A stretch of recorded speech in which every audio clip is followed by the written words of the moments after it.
Hi guys! Another day, another video. So, ayun, may sasagutin tayong tanong. So, ayan.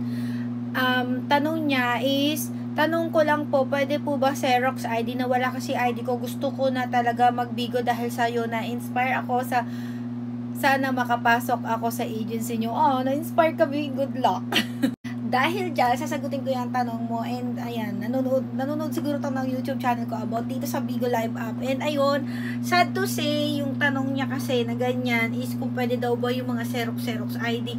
Guys, bawal talaga yung Xerox ID dito. Alam nyo, kung nanonood ka na lang din ng YouTube channel ko, manood ka paano kumuha ng ID. Kasi may vlog ako doon na may vlog ako doon na PhilHealth, paano kumuha ng PhilHealth ID kasi libre lang naman yun kung first timer ka magwo-work ha. Para sa mga first timer kasi libre siya makakuha ka talaga ng card noon. So sa Xerox ID kasi hindi talaga pwede kahit anong ID yan, kung Xerox yan, kung meron kang lahat niyan tapos Xerox, hindi talaga siya pwede kaya kung ako sa inyo, sa lahat ng mga gustong magbigo, gustong mag-apply sa mga agency dito, lalo na sa Good Deeds Agency, hindi maarte dito yan talaga yung requirements sa Bigo Live app. Kumuha kayo ng ID kasi libre lang naman yan. Punta ka sa barangay, pwede ka rin kumuha ng ID doon.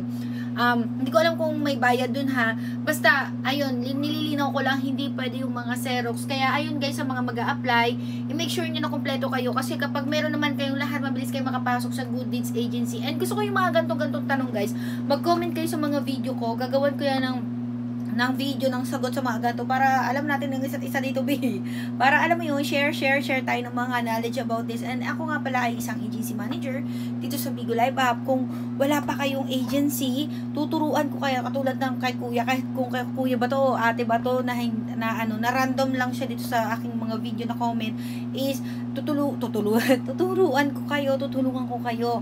Huwag kayong mag-alala, just PM me sa aking FB sa mga gustong mag-apply. Chat nyo lang ako ng how interested apply para assist ko kagad kayo. Pag hindi yung chinat nyo, ignore ko kayo. Kaya ayun, wala. Gusto ko lang siyang matulungan and sana musad ka dito and kumuha ka na kasi para makapasok ka sa pagbibigo. Ayun lang. Follow for more.